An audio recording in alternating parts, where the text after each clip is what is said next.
how to recover your Roblox account without email or password. This tutorial shows you how to get help from Roblox support to regain access to your account. First, open your web browser on your Android device. Next, go to roblox.com/support in the address bar. Following that, you'll be taken to the Roblox support page.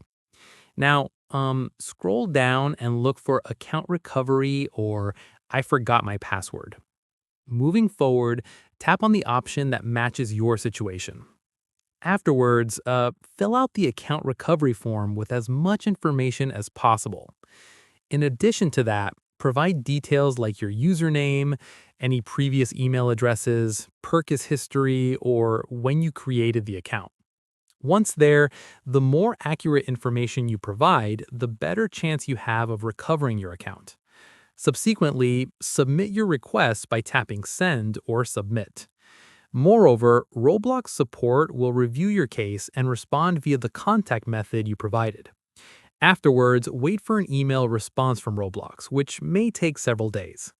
Then, follow any instructions they provide to verify your identity and recover your account.